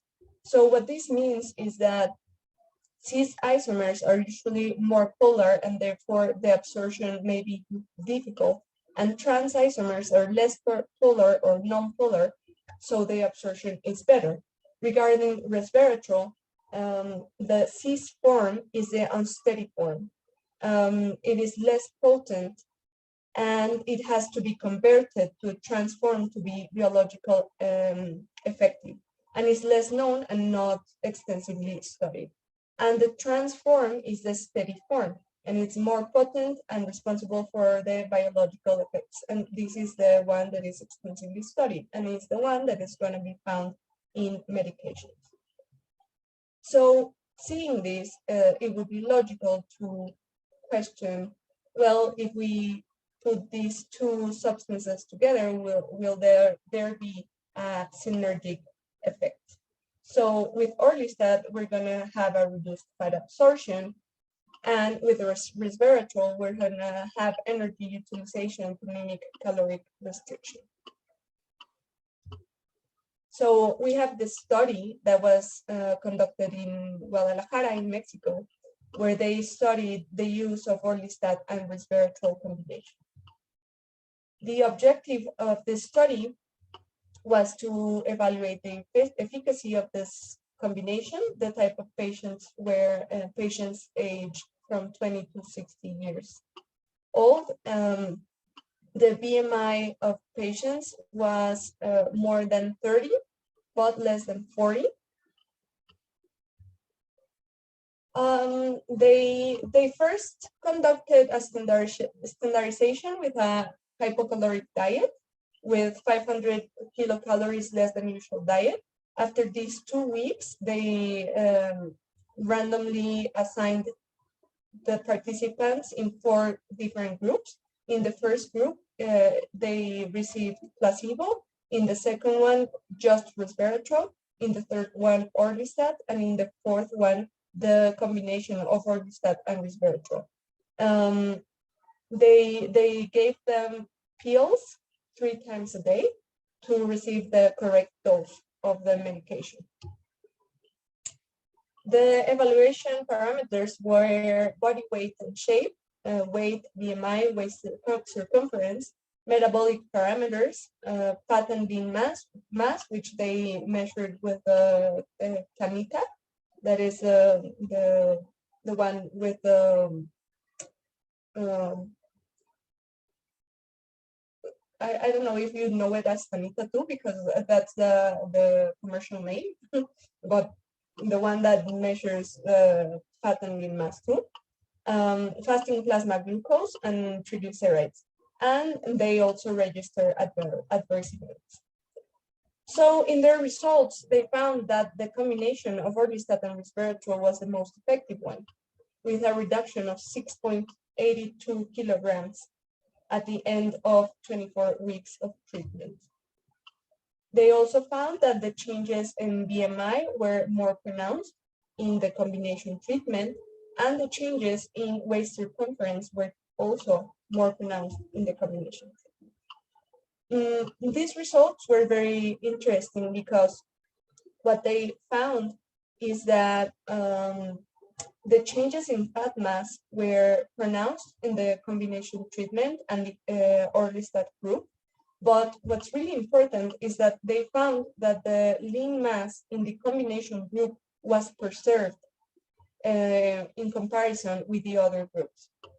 So this is very important because when we start a diet in patients, or if we try to use orlistat alone, what's going to happen is that we're putting at risk lean mass in patients, and this could be a deterrent for health.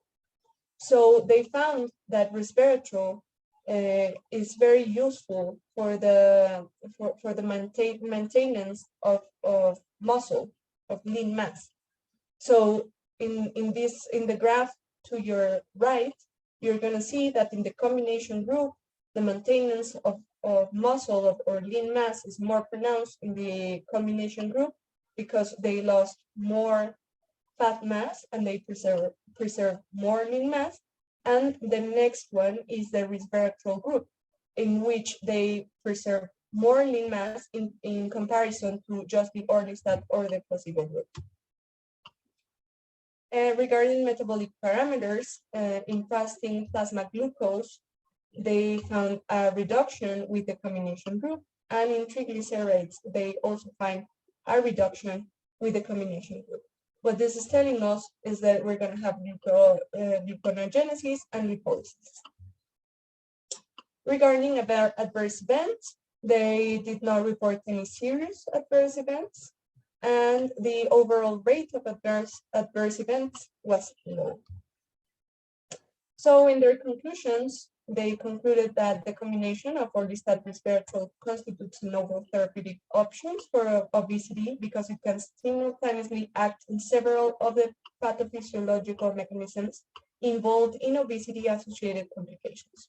And the results obtained from the study allowed them to conclude that the combined use of orlistat and resveratrol for 6 months is effective and safe for weight and BMI loss and for increasing lean mass in patients with obesity. So regarding my experience with the use of this combination, as I said, I'm a psychiatrist. Right now, my consultation is centered around mental health. My specialty in clinical nutrition is a complement to mental health. So I work in the field of neuronutrition or psychiatry or clinical nutrition for psychiatry. So there are many mental health issues that participate in obesity or that increase the risk of presenting obesity. The first one is binge eating disorder, and this is the most common disorder that I see in which we have to treat obesity. The second one is emotional eating. Emotional eating is not part of the disorders that we can find in the International Classification of Diseases or in DSM, but it's something that we really see in our consultation. There's also night eating syndrome, which is really common in obese patients. These are patients that are gonna eat excessively at night, and they usually wake up at night, and when they wake up, they eat a lot too. And when in the morning, they don't eat at all. So these are gonna be patients that will tell you like, well, I don't like eating breakfast, for example. But when you ask them, it turns out that they eat an excess amount of calories at night and when they wake up in the middle of it. There's also anorexia nervosa and bulimia nervosa, major depressive disorder and persistent depressive disorder, phobias, panic disorder, social anxiety disorder, generalized anxiety disorder. In all of these anxiety disorders, we're going to find this, that when people feel anxious, they're going to look for fat rich foods or sugar rich foods, and metabolic syndrome and psychotropic medication. So there's evidence that fat rich foods and sugar rich foods have anxiolytic and antidepressant effects. So that's why many people try to consume these kinds of foods when they feel this way. But the thing is that in the long term, consuming these foods in excess is gonna be detrimental for mental health. So it's kind of like a vicious cycle. So in this study that I am referencing here, they concluded that orlistat may offer a pharmacological treatment option to support dietary efforts in obese and overweight psychiatric patients. They have also studied if the usage of orlistat affects the concentration, plasma level concentrations of psychotropic medication, and it does not affect it. So it's a safe drug for us to use. Regarding tolerability, what I do is, first of all, explaining side effects. I believe that it's really important for patients to understand what they are taking and what can happen if they are taking it. So they can take the measures that they believe are important to not be affected with the side effects. We should set reasonable expectations, not allowing the patient to believe that this is going to be like a magical medication and like in a month they're gonna be like super lean or something like that. We should, like I said, lower dietary fat consumption. We should use the behavioral interventions that we just spoke about. And I found that the combination of orlistat and resveratrol is super important and super useful for tolerability. When my clinical practice was centered around clinical nutrition and not mental health, I used orlistat alone. And the truth is that I found it really hard for patients to tolerate the medication because of the gastrointestinal adverse effects. And I have found that with a combination of orlistat and resveratrol, the adverse effects are lower. So this is really important. What I personally do is a dose titration. This is something that I recommend. You cannot find it actually like in any of the official recommendations, but maybe something that I take from how we titrate those, we do those titrations in psychiatry.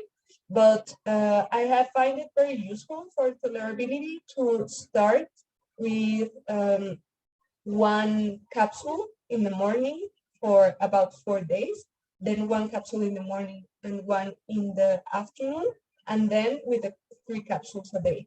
And I find that really useful because people can start to get used to the adverse effects instead of just receiving the whole dose or the adequate dose like at once, and they get all the adverse effects like at once too.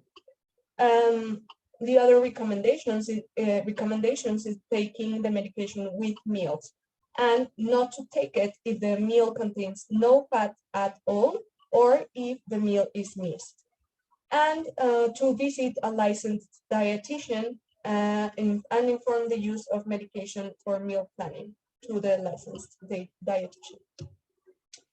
The treatment duration in my experience has been, these are approximate, less than 3 months in approximately 20% of the people that I started it with because of intolerance.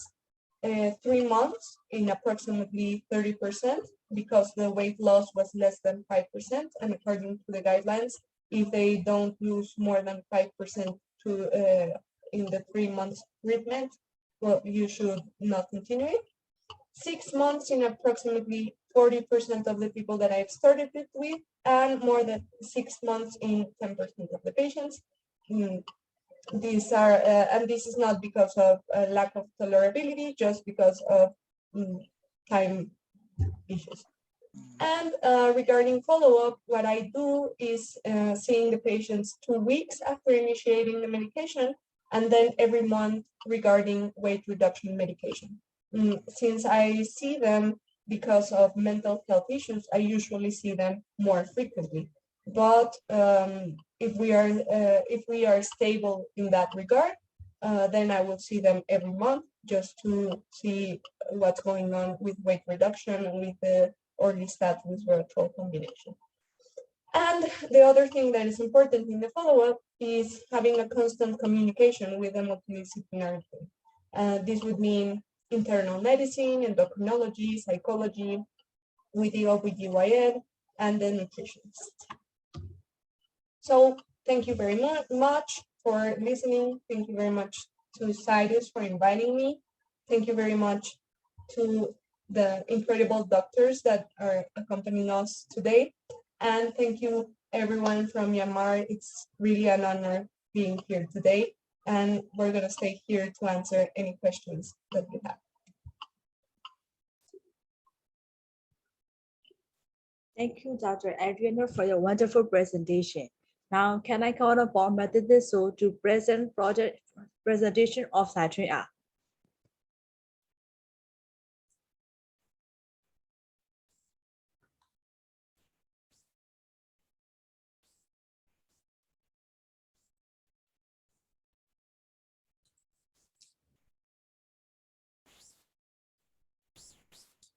Hello. Yes. Hello, good evening to all our respected Dauda, our chair, speaker, and then guest speaker from Mexico. I would like to introduce myself first. I am Tint, the product manager of the Zydus-Alidac. Let me introduce my product with my mother language.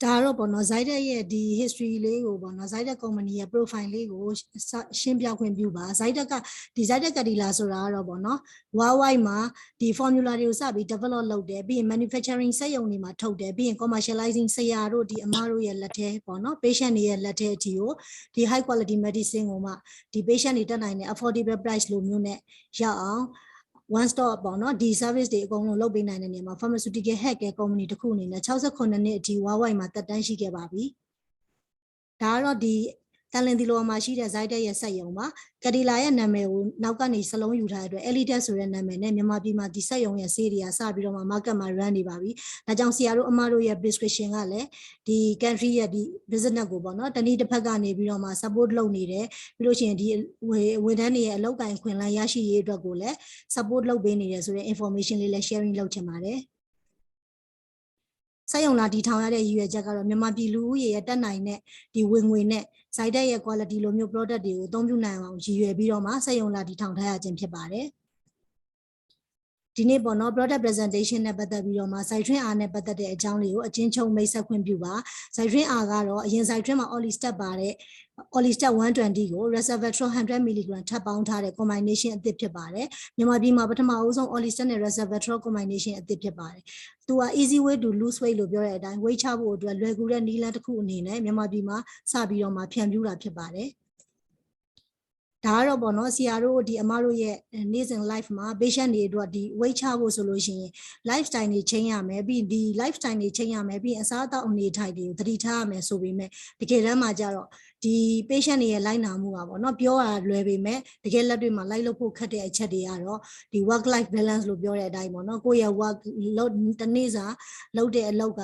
ဒီ activity နည်းတာလိုမျိုးပြီးရင် functional challenge တွေရှိတာလိုမျိုးနဲ့ဒီအစားအသောက်မှာဒီမြန်မာရဲ့ကာချာအရာပေါ့နော်ဟင်းတွေမှာအစီတွေအများကြီးပါတဲ့ဒီ dietary habit လိုမျိုးอ่ะ change လို့မလွယ်တာတွေကြောင့်မို့လို့ဒီ lifestyle changes လို့ပြောပေမဲ့တကယ်တမ်းမှာအပြောကတော့အလုပ်ထပ်ပို့ပြီးတော့မှလွယ်တယ်ပေါ့နော်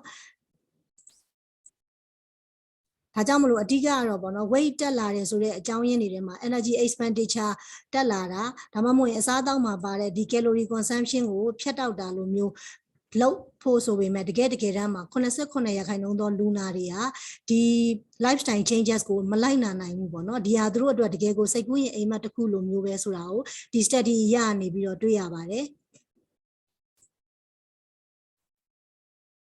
ဒါကြောင့်မို့လို့ patient တွေကသူတို့လိုချင်တဲ့ဒီကျန်းမာရေးပြီးလို့ရှိရင် fitness လိုမျိုးပြီးရင်သူတို့ဒီလိုချင်တဲ့ခန္ဓာကိုယ် body shape လိုမျိုး overweight နဲ့ obese ဖြစ်နေတဲ့ patient တွေမှာဘယ်လိုမျိုးရအောင်ကူညီပေးနိုင်လဲဆိုတာဆရာတွေအမတို့အနေနဲ့လိုအခက်အခဲတစ်ခုအနေနဲ့စဉ်းစားလာရမယ်ဆိုတဲ့အချိန်ကြရင်ပထမအဆုံးကတော့ပေါ့နော်ဒီကတော့ Orlistat ရဲ့ mechanism of action လေးကိုအချင်းချုပ်လေးရှင်းပြခွင့်ပြုပါသူကတော့အဓိက dietary fat မှာပါတဲ့အစီကိုဒီ Orlistat ကgastric နဲ့ pancreatic lipase တွေကို inactivate သွားလုပ်ခြင်းအပြင်ဒီ fat absorption ကို 30% တိုက်ရိုက်ပေါ့နော်ဒီ direct excretion အနေနဲ့ဆွန့်ထုတ်တာဖြစ်တဲ့အတွက်ကြောင့်ဒီမှာဆိုလို့ရှိရင် calorie consumption ကိုတစ်ခါတည်း cutting လုပ်ပေးနိုင်ပါတယ်ဒါကတော့ obesity management strategy တွေထဲမှာပေါ့နော် obesity ဖြစ်နိုင်တဲ့အကြောင်းတရားတွေကိုဒီ weight loss strategy အနေနဲ့ကြည့်တဲ့အခါမှာ energy dense food တွေကို limit ထားရမယ်ပြီးရင် physical activity တွေတိုးရမယ်ပြီးရင်ဒီ pharmaceutical ရဲ့ intervention တွေလိုမျိုးဆေးတွေနဲ့ပေးပြီးကုတာပြီးလို့ရှိရင် bariatric surgery လိုမျိုးတွေလုပ်တာပြီးလို့ရှိရင်ဒီနောက်ဆုံး modern update ဖြစ်တဲ့အချက်ကတော့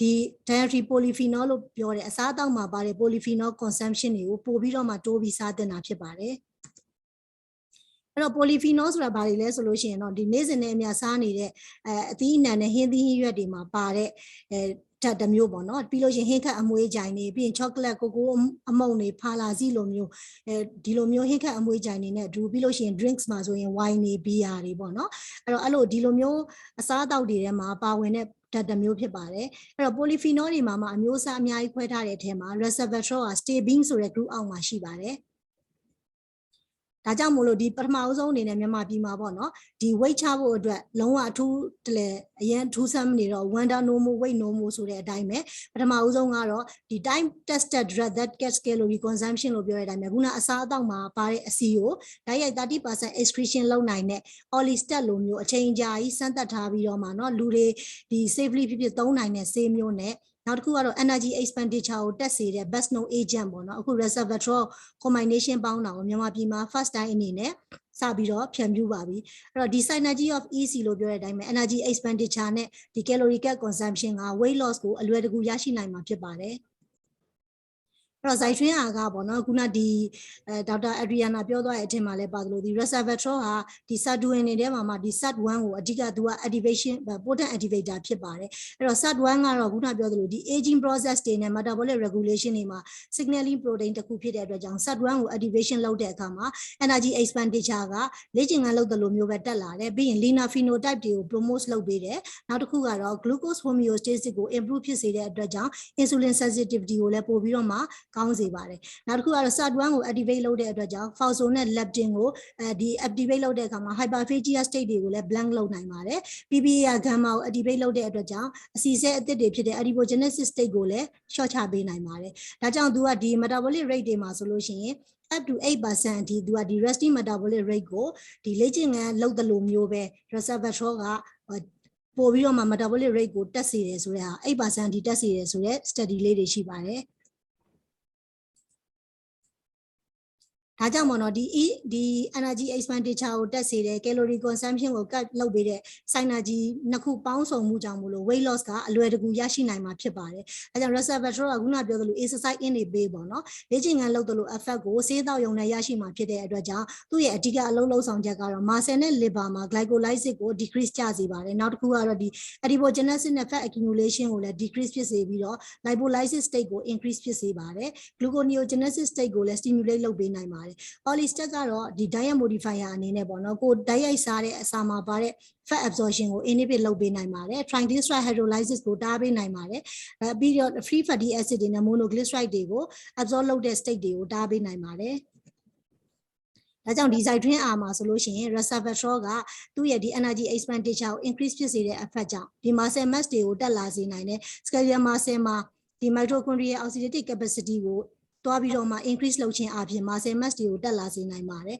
resveratrol only ဟာဆိုရင် muscle mass ကို 4% ထိတက်လာစေနိုင်ပြီးတော့ resveratrol နဲ့ orlistat နဲ့ combination ဟာဆိုရင် 5.6% ထိ muscle mass ကိုတက်လာစေနိုင်ပါတယ် orlistat ကတော့ဒီ waist circumference မှာဆိုလို့ရှိရင်ဒီ resveratrol နဲ့ orlistat နဲ့ပေါင်းတဲ့combination က waist circumference ကိုဘယ်လောက်ကျစေလဲဆို resveratrol only ရတဲ့up to 7.4 cm အထိဒီ waist circumference ကိုချပေးနိုင်ပါတယ် orlistat ကတော့7 cm အထိ waist circumference ကိုချပေးနိုင်ပါတယ်ဒါကြောင့် patient တွေလိုချင်တဲ့ desire body shape ကို Zydus နဲ့အလွယ်တကူရရှိနိုင်မှာဖြစ်ပါတယ်ဒါကတော့ပေါ့နော်ဒီ orlistat နဲ့ resveratrol ကိုဒီပေါင်းပြီးတော့မှဒီ patient တွေကိုပေးထားတဲ့ trial အရကြည့်မယ်ဆိုလို့ရှိရင် weight loss ရော BMI reduction ကိုကျစေနိုင်တာကိုတွေ့ရပါတယ် weight မှာဆိုလို့ရှိရင် orlistat အလုံးနဲ့ဒီ orlistat နဲ့ resveratrol combination ကိုကြည့်မယ်ဆိုလို့ရှိရင် combination ဒီ 6.82 kg အထိ weight ချပေးနိုင်တာကိုတွေ့ရပါတယ် BMI မှာဆိုလို့ရှိရင်တော့ 2.4 kg per meter square အထိချပေးနိုင်တာကိုတွေ့ရပါတယ်ဒါကြောင့်ပေါ့နော်ဆရာတို့အမတို့ရဲ့ဒီ patient မှာ overweight ဖြစ်နေတဲ့ patient တွေ obese ဖြစ်နေတဲ့ patient တွေဒီမှာ metabolic syndrome တွေ hypertension type 2 diabetes နဲ့ dyslipidemia လိုမျိုး osteoarthritis လိုမျိုးဒီလိုမျိုးပေါ့နော်ဒီ complication တွေတွဲနေတဲ့အဝလွန်တဲ့ patient တွေရှိနေခဲ့မယ်။သို့မဟုတ်ဒီ functional challenges တွေပေါ့နော်လှုပ်ရှား activity လုပ်လို့အဆင်မပြေတဲ့လူလေ့ကျင့်ခန်းလုပ်ဖို့ခက်ခဲနေတဲ့လူမျိုးတွေမှာဆိုလို့ရှိရင် Zydus နဲ့အလွယ်တကူ weight ချလို့ရပါတယ်။ Zydus ကသူကကျန်းမာရေးရောဒီ fitness ကြံ့ခိုင်မှုရောဒီလူနာတွေလိုချင်တဲ့ body shape ကိုရောရရှိဖို့အတွက်ကူညီနိုင်ပါတယ် functionality တွေကို improve ဖြစ်အောင်ကူညီနိုင်ပါတယ်ဒီကျန်းမာတဲ့ health goal ကိုရရှိနိုင်အောင်ကူညီနိုင်တဲ့အပြင်ခုနဒီ non communicable disease တွေလိုမျိုး worsening ဖြစ်တာဒီယောဂတွေကြောင့် damage ဖြစ်တာတွေကို prevent လုပ်နိုင်ပါတယ်ဒါကြောင့်မို့လို့ဆက်စချင်းမှာဒီလို weight ချ ခြင်းနဲ့ weight ချဖို့အခက်အခဲဖြစ်နေတဲ့ patient တွေမှာ Zytrin R နဲ့စပြီးတော့မှပိုလိုချင်တဲ့ဒီ maintenance goal ကိုရပြီဆိုလို့ရှိရင်เนาะ Zytrin နဲ့ဆက်ပြီးတော့ switch လုပ်ပြီးတော့ maintain လုပ်လို့ရပါတယ် dose ကတော့သူကဒီ main meat မှာပါတဲ့အစာကို fat diet excretion ဖြစ်တာဖြစ်တဲ့အတွက်ကြောင့်မလို့ main meat နဲ့အနီးကပ်ဆုံးအစာမစားခင်သို့မဟုတ်အစာနဲ့အတူသို့မဟုတ်အစာစားပြီးတစ်နာရီအတွင်းထိတောက်လို့ရပါတယ်ဟုတ်ကဲ့အချိန်ပေးပြီးနားထောင်ပေးတဲ့အတွက်လည်း Zydus Cadila ကနေပြီးကျေးဇူးအများကြီးတင်ပါတယ် Mr. Gandhi and Dr. Adriana, in my capacity as the chairman of this conference, I cannot allow any activity to go on. No time for the Q&A because Dr. Adriana, for your information, we have midnight curfew. Now only 2 hours left before the curfew, and we have to think about the hospital staff to go back and for all to go back. It's too late. The 2 hours curfew is too close for us to go back. Some are staying very far places. So I'm sorry, as the chairman, I have to stop this session. Thank you very much, Zydus. Thank you very much, everybody arranging this conference, including Mr. Ram. Sorry, Mr. Ram. Thank you so much, sir. Thank you so much. Yeah, I understand. I fully understand. Immediately. Only 2 hours left for the curfew. Yeah, sure. Thank you so much. Thank you, sir. Thank you all for participating. Thank you.